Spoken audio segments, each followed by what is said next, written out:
जो हमारे सामने सबसे बड़ा क्वेश्चन रहता है कि हमारा टारगेट क्या होना चाहिए।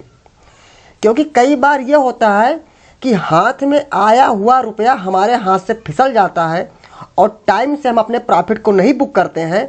बाद में यही कहते हैं कि एक बार को प्रॉफिट मिल तो रहा था, लेकिन हमने लालच किया या हम बुक नहीं कर पाए या मुझे आइडिया नहीं था कि कितना हमारा टारगेट होना चाहिए था। इन सब वजहों से जो है हम प्रॉफिट नहीं बुक कर पाते हैं।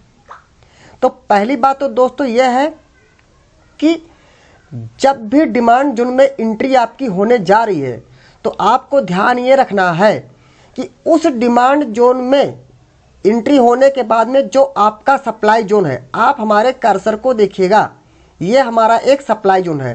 ड्रॉप, बेस, सॉरी ये रैली है, ग्रीन कैंडल को हम रैली बोलते हैं और रेड कैंडल को हम ड्रॉप बोलते हैं। तो ये हमारा क्या है, रैली, बेस, ड्रॉप पैटर्न का हमारा सप्लाई जोन है, ये हमारा सप्लाई जोन है।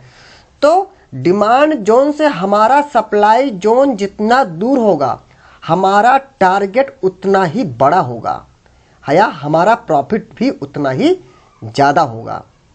जैसा आप स्क्रीन पर देख रहे हैं, मैंने लिख रखा साफ साफ कि हमको जो टारगेट लेना है वो हमें स्टॉप लॉस से मिनिमम डबल तो लेना ही लेना है। भाई हम किसी भी अगर मार्केट में पैसा कमाने आए हैं तो कहते हैं शेयर मार्केट जोखिमों पे आधारित है। तो अगर हम कहीं पर 1 रुपये का रिस्क ले रहे हैं तो कम से कम हमको 2 रुपये का प्रॉफिट तो होना चाहिए ना। अब इसका क्या मतलब है, 1 रुपये का रिस्क ले रहे हैं और 1 रुपये का प्रॉफिट का चांस है, तो 50-50 का गेम हो गया, या आप इसे कहते हैं तो गैमलिंग हो गई या जुआ हो गया कि प्रॉफिट और लॉस का जो हमारा कोई रेशियो है वो कुछ ज़्यादा डिफरेंस में है ही नहीं है। तो नहीं, हाँ अब जस्ट डबल रखना टारगेट, तो डबल रखना दोस्तों हमारे हाथ में तो है नहीं कि हम डबल बोल देंगे तो मार्केट हमको डबल देगी। ये हमको चार्ट पर सप्लाई जोन बताएगा। सप्लाई जोन अगर डबल होने से पहले ही पड़ जाएगा तो प्राइस ऊपर जा नहीं पाएगी, नहीं मिलेगा डबल। अगर सप्लाई जोन डबल से ऊपर चला गया, ट्रिपल के आसपास में है, तो प्राइस वहाँ तक भी जा सकती है, तो ट्रिपल भी हो सकता है। अब जैसे हमारा ये एक डिमांड जोन है, क्या पैटर्न है, ड्रॉप, इसमें 2 बेस कैंडल्स हैं और ये रैली है। रैली कैंडल है हमारे 3 है लगातार बैक टू बैक, ठीक है। इसकी हम पहले मार्किंग करते हैं। मान लिया कि ये कोई प्राइस थी, कोई शेयर था, ये स्ट्रक्चर बनाते हुए कंटिन्यू ऊपर जा रहा था, तो ये हमारा डिमांड जोन क्रिएट करके गया है। हम इस डिमांड जोन को मार्क कर लेते हैं दोस्तों। क्या तरीका होता है, ये हमारी होती है प्रॉक्सिमल लाइन, ठीक है दोस्तों, और ये बेस कैंडल के लोअर बिग से हमारी होती है डिजिटल लाइन। ये तो हाँ, जो हमारे नए व्यूअर हैं जिनको डिमांड जोन या सप्लाई जोन की बेसिक जानकारी नहीं है, तो हमने डिमांड जोन और सप्लाई जोन की सेपरेट वीडियो बना रखी है, आप उसको जा करके देख सकते हैं। जैसा कि मैं आपको बता चुका हूं, प्रॉक्सिमल लाइन से थोड़ा ऊपर ही हम एंट्री कर लेते हैं। हम प्रॉक्सिमल लाइन तक प्राइस पूरा आए वहां तक हम वेट नहीं करते हैं। इसके पीछे हमने आपको लॉजिक बताया था। कभी कभी क्या होता है कि प्राइस प्रॉपर प्रॉक्सिमल लाइन तक नहीं आती है और वहीं कहीं थोड़ा पहले से ही रिएक्ट कर देती है, ऊपर चली जाती है, तो हमारी एंट्री मिस हो जाती है। और स्टॉप लॉस के भी केस में हमने आपको बता रखा है। स्टॉप लॉस भी क्या करते हैं, हम डिजिटल लाइन से थोड़ा सा दूर रखते हैं दोस्तों। अगर इसके बीच का डिफरेंस 1 रुपये है, जो आप एंट्री कर रहे हैं, जो प्रॉक्सिमल लाइन है, इनके बीच का डिफरेंस अगर 1 रुपये है, तो स्टॉप लॉस के केस में तो इनके बीच का डिफरेंस कम से कम 2 रुपया रखेंगे, क्योंकि सारा गेम तो स्टॉप लॉस हिट होने का है। क्या होता है, मार्केट हमको कई बार ट्रैप करना चाहती है, तो प्राइस क्या करती है, थोड़ा डीप तक आती है और जहां पर लोगों के स्टॉप लॉस लगे होते हैं मैक्सिमम वहां तक भी पहुंच जाती है। तो जो बहुत ही डिजिटल लाइंस के पास में लगाते हैं स्टॉप लॉस, उनका स्टॉप लॉस जल्दी उठ जाता है, लेकिन जो थोड़ा वाइड होते हैं, दूर होते हैं, उनका स्टॉप लॉस बच जाता है। अभी मैं आपको चार्ट में दिखाऊंगा अभी। हाँ, अब मान लीजिए कि यहां तक ये डिमांड जो बना के प्राइस ऊपर गई थी, यहां से नीचे आ रही थी। नेक्स्ट डे मार्केट ओपन होती है, ठीक है। अब देखते हैं कैसे एंट्री देती है। जैसे ही प्राइस जाएगी नीचे, ऐसे करके एक कैंडल आएगी और जैसे हमारे इस पॉइंट को हिट के हमारी एंट्री हो जाएगी। दोस्तों हमने यहाँ पर एंट्री कर लिया, जरूरी नहीं हमने जो जहाँ पे एंट्री किया उससे प्राइस नीचे नहीं आएगी, प्राइस नीचे भी आ सकती है, यहाँ तक भी जा सकती है, हमारी एंट्री हो गई। ठीक दोस्तों, अब यहाँ पर हमने अपनी पोजीशन बना लिया है। अब बात आती है कि हमारा टारगेट क्या होगा। तो हमने कहा यहाँ पे क्या लिखा है, nearest supply zone from DZ, demand zone में आपकी जिस डिमांड जोन में आपने एंट्री की है उस डिमांड जोन से सबसे पास में सप्लाई जोन कौन सा है। तो ये देखिए, ये सप्लाई जोन एक है। इस सप्लाई जोन को अगर हम मार्क कर देते हैं, सप्लाई जोन का वही रूल है, ये हमारी होती है प्रॉक्सिमल लाइन, बेस कैंडल की बॉडी से, ये लोअर बॉडी से मार दिया पे, ये प्रॉक्सिमल लाइन, एंड ये हमारी होती है डिस्टल लाइन। ठीक दोस्तों, जो भी हमारा सप्लाई जोन होगा उसकी जो प्रॉक्सिमल लाइन होगी वही हमारा टारगेट होगा। हम कह सकते हैं कि हमारा जो टारगेट होगा वो यहां पर होगा।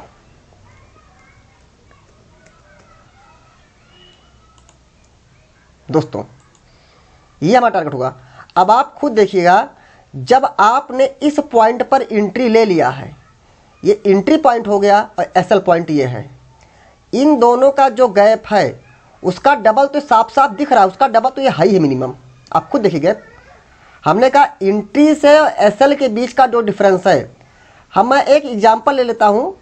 सपोज करता हूँ कि एंट्री ये है हमारी 100 रुपये पर है और स्टॉप लॉस जो है ये हमारा मान लीजिए 90 पर है या 95 मान लीजिए। इन दोनों के बीच का हमने गैप मान लिया 95 रुपीज़ है। तो जाहिर सी बात है 100 रुपये पे एंट्री है तो 100% हमें पूरा लगा, डबल तो इस बीच का एक गैप डबल तो ही है। ठीक है दोस्तों, तो कुल मिला के मेरा शॉर्टकट का यही मतलब आप समझिए कि टारगेट हमारा जो होगा वो डबल हमको रखना ही रखना है। तो अगर ये 100 रुपये पे एंट्री थी तो कम से कम ये टारगेट जो पॉइंट है वो 110 के आसपास होना चाहिए। बस आप यूं समझिए,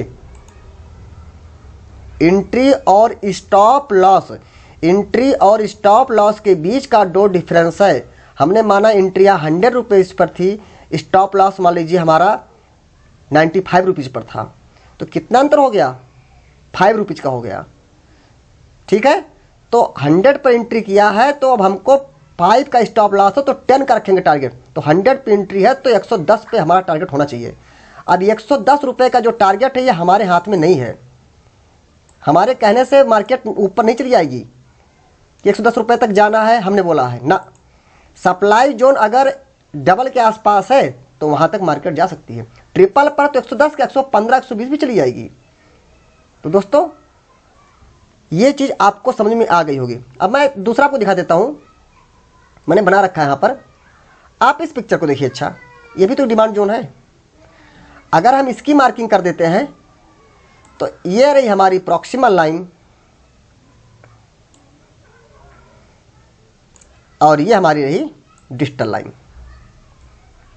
ठीक है दोस्तों, अगर देखें सप्लाई जोन, इसमें आप देखेंगे ध्यान से थोड़ा सा, इसमें तो 2 सप्लाई जोन है। जो पिछली पिक्चर में हमने देखा है कि वो सप्लाई जोन तो ही है, इसमें एक नया सप्लाई जोन बीच में ही बन के आ गया था। भाई मार्केट है, कैसे भी सप्लाई जोन कहीं भी बन सकता है। सब कुछ के लिए ऐसी पिक्चर बन गई।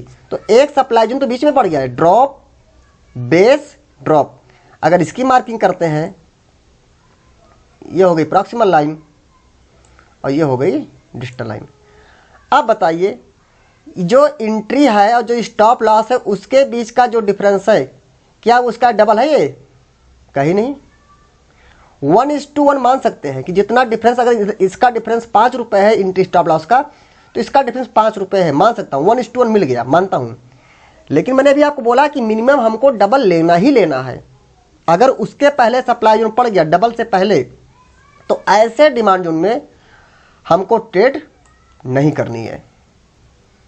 कि जिन डिमांड जोन में हमने एंट्री किया, स्टॉप लॉस सप्लाई जोन बहुत जल्दी पड़ जाए, डबल टारगेट नहीं मिल सकता है। क्योंकि सप्लाई जोन का काम होता है प्राइस को ऊपर जाने से रोकना। अब आपने यहाँ एंट्री किया, जैसे सप्लाई जोन में प्राइस जाएगी वहां से ऊपर जाने से रुक सकती है, प्राइस नीचे आ सकती है। तो ऐसे डिमांड जोन में हम ट्रेड नहीं करेंगे। इस वाले में क्या था, इसमें कुछ स्पेशल था, इसमें सप्लाई जोन काफ़ी दूर था, एंट्री स्टॉप लॉस का जो डिफरेंस था उसके कंपेयर में टारगेट क्या था, जस्ट डबल के ऊपर था, या डबल से ज़्यादा भी लग रहा हमें, ये हो सकता है। बाकी दोस्तों हमेशा सप्लाई जोन की जो प्रॉक्सिमल लाइन होगी हमारा टारगेट होगा। बाकी आते हैं हम चार्ट पर, आपके साथ शेयर करते हैं।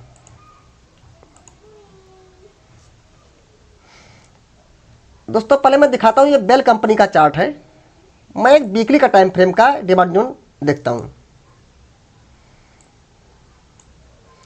देखिए रैली, बेस, रैली, रैली, ये हमारा एक डिमांड जोन हुआ। इस डिमांड जोन को हम मार्क करते हैं। ये हमारी होगी प्रॉक्सिमल लाइन और ये हमारी हो गई डिस्टल लाइन। अब आप जब आपकी प्राइस इस जो ऐसे डिमांड जोन बना के गई थी, जब प्राइस यहाँ से आएगी तो ये आपका यहाँ पे एंट्री हो जाएगी और यहाँ से थोड़ा नीचे आपका एसएल रहेगा। तो आपको अब देखना है कि nearest supply zone, demand zone से नियरेस्ट सप्लाई जोन, यानी प्राइस जब इसको हिट करेगी यहाँ से ऊपर जाएगी तो नियरेस्ट सप्लाई जोन कहाँ पर है। तो आप देखोगे ये सप्लाई जोन एक था, इसमें प्राइस जाके हिट हो सकती थी। हम इस सप्लाई जोन को मार्क कर देते हैं। सप्लाई जोन की ये हो गई प्रॉक्सिमल लाइन एंड ये हो गई डिस्टल लाइन। इन दोनों का जो डिफरेंस है, देखिए कुछ चीज़ें आपको देख करके समझ में आ जाएंगी। इन दोनों का जो डिफरेंस है, यहाँ पे प्रॉक्सिमल डिस्टल का जो डिफरेंस है और यहाँ से लेकर टारगेट का जो डिफरेंस है वो डबल से ज़्यादा है। देख लीजिए इस एरिया का देखिए डिफरेंस, और यहाँ से जब प्राइस ऊपर जाएगी और प्रॉक्सिमल लाइन ये हिट होगी सप्लाई जोन की, तो प्राइस क्या हो गई, जस्ट डबल आपको हिट दिख रही है यहाँ पर। वैसे भी देखिए आप कर्सर के सामने देखिए, मेरी प्राइस यहाँ पर जो है दिख रही है 97.74, यहाँ 94.90, इसको 97 मान लीजिए और इसको 94। अगर इसको आप 3 रुपीज़ का मानिए डिफरेंस, तो 97 से प्राइस 109 तक गई है या 1010 के आसपास है। ये 30 रुपीज़ है, 3 रुपीज़ का स्टॉप लॉस है ऑलमोस्ट, तो 12 रुपीज़ का टारगेट है। यहाँ तो क्या हो गया 1:4 का आपको मिल रहा है। मतलब अगर आप 3 रुपये का स्टॉप लॉस हिट होता है, नहीं हिट होता है, तो उसके कंपेयर में आपको यहाँ पर प्राइस में जो है 1:4 का मिला टारगेट। 3 रुपये यहाँ पर है, 12 रुपये का यहाँ पर अंतर आ रहा है दोस्तों, 12-13 रुपये का अंतर यहाँ पर है। प्राइस देखिए यहाँ पर एंट्री होती है। हाँ, अब जिन्होंने यहाँ पर एंट्री लिया, प्राइस गई सप्लाई जो में, देखिए हिट हो गई, प्राइस कुछ टाइम कंसोलिडेशन करती है और प्राइस अगेन नीचे जाती है। आपने ऑलमोस्ट जहाँ एंट्री किया प्राइस वहीं आ गई। अब यहाँ पर तो वही कहने वाली बात हो गई ना कि एक बार को प्राइस में मुझे ऊपर गई, मुझे प्रॉफिट मिल रहा था, लेकिन हम प्रॉफिट नहीं ले पाए। क्यों नहीं ले पाए? हमको ये आइडिया ही नहीं था कि प्राइस जहाँ पर हिट हुई है वो एक सप्लाई जोन है, इस सप्लाई जोन में हमको प्रॉफिट बुक करना चाहिए था। दोस्तों ये जब आपने एंट्री किया तो 97 का शेयर था, अगर आप इसकी मात्र 100 क्वांटिटी उठा लेते, यहाँ पर लगभग आपके 10,000 रुपये लगते, 10,000 में आप इसके 100 क्वांटिटी उठा लेते और 97 का शेयर 1010 पहुँच गया, 12 रुपये मान लीजिए ऑलमोस्ट गया, 12 रुपये पर शेयर मिला है, आपके पास में 100 क्वांटिटी है, तो आप 12 का 100 में अगर मल्टीप्लाइंग करेंगे तो आपको 1200 रुपये मिल गए। कम होते हैं सर दोस्तों क्या? ऑप्शन ट्रेडिंग से ज़्यादा पैसे मैं आपको इक्विटी में कमा के दिखा सकता हूँ, लेकिन आपको प्राइसन पकड़ना चाहिए। अच्छे डिमांड सप्लाई कैसे काम करते हैं। प्राइस यहाँ गई, कुछ लोगों ने यहाँ बुक कर लिया जिनको सप्लाई के बारे में जानकारी थी, उनका प्रॉफिट हो गया, लेकिन जो आलस कर गए देखिए प्राइस दोबारा जब आई तो डिमांड जोन टूट भी गया देखिए, और जो यहाँ बनाए थे पोजीशन उल्टा लॉस में चले गए। क्योंकि जब कोई डिमांड जोन एक बार चल जाता है तो दोबारा जब आएगा तो इस डिमांड जोन को क्या है, अब रोकने की इसका पोटेंशियल बहुत कम हो जाता है। कोई डिमांड जोन फर्स्ट टाइम जितना अच्छा रेट करता है, सेकंड टाइम उतना अच्छा रेट नहीं कर सकता है। देखिए एक बार को आई, फिर दोबारा प्राइस ऊपर गई 105 तक, दोबारा मौका दी, ऐसी बात नहीं है, लेकिन थर्ड टाइम ब्रेक हो गया। खैर तो आगे की बातें मैं आपको बताऊंगा। तो यहाँ दूर था स्टेट। मैं अब आपको दिखाता हूँ एक बजाज फाइनेंस का जो अभी नया एक फॉर्म हुआ है डिमांड जोन। ये हमारा बजाज फाइनेंस का देखिए है, ये डेली का टाइम फ्रेम मैं इसमें आपको दिखा देता हूँ, थोड़ा अच्छी पिक्चर दिखेगी आपको डेली में। सॉरी, ये देखिए मैं इस एरिया की बात कर रहा हूँ दोस्तों, इस एरिया की। मैं इसको मार्क कर देता हूँ डूडल से।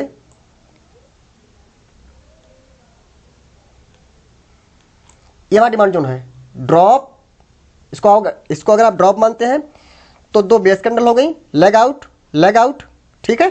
ड्रॉप बेस रैली का पैटर्न का एक ये डिमांड जोन है। ये हो गई प्रॉक्सिमल लाइन और ये हमारी हो गई डिजिटल लाइन। अभी लेटेस्ट है, अभी कल की बात देखिए, अभी कल इस डिमांड जोन में एंट्री हुई है।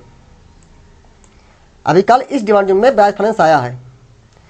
हमने कहा था जब डिमांड जोन में आपकी एंट्री हुई तो तुरंत आपको चेक करना है कि नियरेस्ट सप्लाई जोन कौन सा है। तो ये देखिए है ड्रॉप, ये 2 बेस कैंडल्स है, फिर drop, DBD, drop base base drop pattern का एक सप्लाई जोन है। हम इस सप्लाई जोन को मार्क करते हैं, ये प्रॉक्सिमल और ये डिजिटल। अगर आप देखेंगे तो जो ये एंट्री स्टॉप लॉस का डिफरेंस है और यहां से जो टारगेट का डिफरेंस है वो डबल के ऑलमोस्ट तो है, लेकिन कंफर्म नहीं हो पा रहा कि पूरा डबल है। अगर आप देखें तो इसको 5800 मान लीजिए, मैं ऑलमोस्ट बात करूंगा दोस्तों, एक राउंड फिगर। इसको 5800 मान लीजिए और ये फिक्स 5650 है।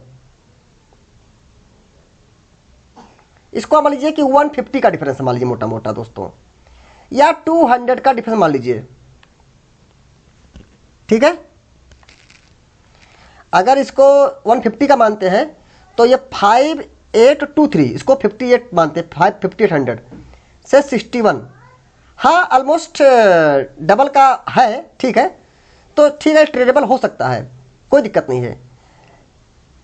मेरा मतलब ये दोस्तों सीधी सी बात आप बताने का है कि आपको जहां पर ऐसा लगे, हाँ अब ऐसा नहीं है मैंने आपको वीडियो में आपके साथ में शेयर कर दिया तो आप कल जाकर के तुरंत में एंट्री कर लीजिए। पहली बात तो इस डाउन में एंट्री हो चुकी है, आप लेट हो चुके हैं। दूसरी बात है, अभी मेरा जो इस वीडियो को बनाने का मकसद था वो था टारगेट क्या रखा जाए। अभी ये डिमांड जोन में हमको एंट्री लेनी चाहिए थी कि नहीं लेनी चाहिए थी, क्या है उसके लिए आप अभी हमारी और भी जो वीडियो है उसको देखिए, एक डिमांड जोन में क्या क्या खास बातें होनी चाहिए। मैं आपको बता रहा हूं टारगेट की बात। तो यहां पर आपको लग रहा है कि यहां पर इसके बीच का डिफरेंस जितना है और इसके बीच का जो डिफरेंस है टारगेट का वो जस्ट डबल है, ठीक है। तो टारगेट हिसाब से ये डिमांड जोन फिर ठीक है। अब मैं आपको दिखाता हूं एल्केम का। एल्केम मैं इस पर आजकल बहुत बुलिश हूँ और मुझे बहुत अच्छा शेयर लग रहा है कि आने वाले दिन में इसमें आपको अच्छा मूवमेंट देखने को मिल सकता है दोस्तों। अब इसमें आप बहुत कुछ सीखने को पाएंगे। देखिए डिमांड जोन है, रैली, 2 बेस कैंडल्स है, फिर रैली।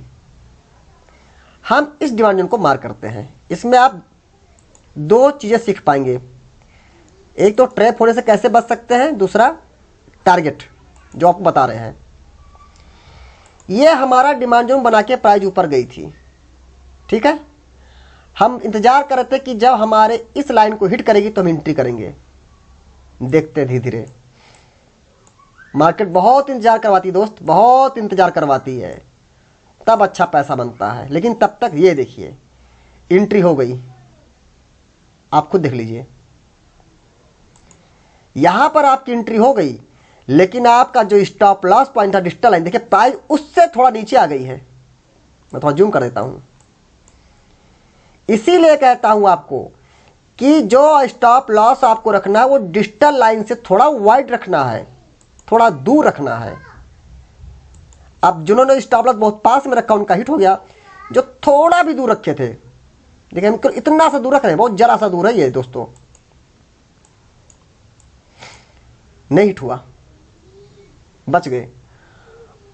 और उसके बाद लोगों को ट्रैप करके, इसलिए मैंने आपको बताया था भी कि हमेशा जो स्टॉप लॉस रखेंगे वो डिजिटल लाइन से थोड़ा दूर रखेंगे। जैसे एंट्री थोड़ा ऊपर कर लेते हैं प्रॉक्सिमल लाइन से, वैसे स्टॉप लॉस भी डिजिटल लाइन से थोड़ा दूर रखते हैं। उसके बाद देखिए प्राइस दोस्तों कैसे ऊपर जा रही है, आप खुद देखिए। ये देखिए रैली, कितनी बेहतरीन रैली आप देखिए। हाँ, अब जब हमारी एंट्री यहां पर हुई तो हमको ये देखना था कि नियरेस्ट सप्लाई जोन क्या है। तो जब यहां पर एंट्री होगी हमारी, तो हमको पहले से पता था हमारी पास में एक सप्लाई जोन, ये एंट्री हुई। इसके बाद जो एक सप्लाई जोन था नियरेस्ट वो ये था। अगर इस सप्लाई जोन को मार्क कर दे तो इसमें आपको जो है कैलकुलेशन करने की ज़रूरत ही नहीं है, देख करके ही पता लग जा रहा है इसकी एरिया को कि ये डबल क्या लगभग ट्रिपल के आसपास भी हो सकता है। ये देखिए, अब आप खुद देखिए, डबल की बात कर रहे हैं आप, हमें तो बहुत ज़्यादा लग रहा है। ये इंट्री स्टॉप लॉस का जो डिफरेंस है, आपका स्टॉप लॉस मान लीजिए 2900 पे था और एंट्री 2980 पर थी, सिर्फ 80 रुपीज़ का डिफरेंस था दोस्तों, यहाँ पर 80 रुपीज़ का, और 2980 का शेयर ये कहाँ पहुँच गया, लगभग 3300, 350-400 रुपये भाग गया। ठीक दोस्तों, इतना तो यहाँ हमने देखा कि डिमांड में जहाँ एंट्री हो रही है उसके कंपेयर में जो हमारा सप्लाई, जो उनका टारगेट है वो बहुत दूर है, तो हम ऐसे डिमांड को ट्रेड कर लेते हैं। और देखिए ऐसा हुआ, जब सप्लाई जो में मार्केट गई, जो इन्होंने यहाँ पे इस प्रॉफिट बुक कर लिया, वो तो पूरे मजे में होंगे, क्योंकि उसके बाद देखिए प्राइस नीचे आ गई। दोस्तों उम्मीद कर रहा हूँ ये वीडियो आपको बहुत ही अच्छे तरीके से पसंद में आई होगी। जो भी हमारे नए व्यूअर हैं वो डिमांड जोन, सप्लाई जोन की जो हमारी सेपरेट वीडियोस को दे सकते हैं, और आपको जो कुछ भी क्वेश्चन है आप उसको कमेंट में बिल्कुल लिखिए, खुल के लिखिए, मैं आपको खुल के जवाब दूंगा, और जरूरत पड़ी उसकी मैं वीडियो बना के आपको दूंगा, जिससे आप बेहतरीन ट्रेडिंग सीख करें। दोस्तों अगर ये वीडियो आपको पसंद है तो हमारे चैनल को जरूर सब्सक्राइब कर लीजिएगा। Thank you.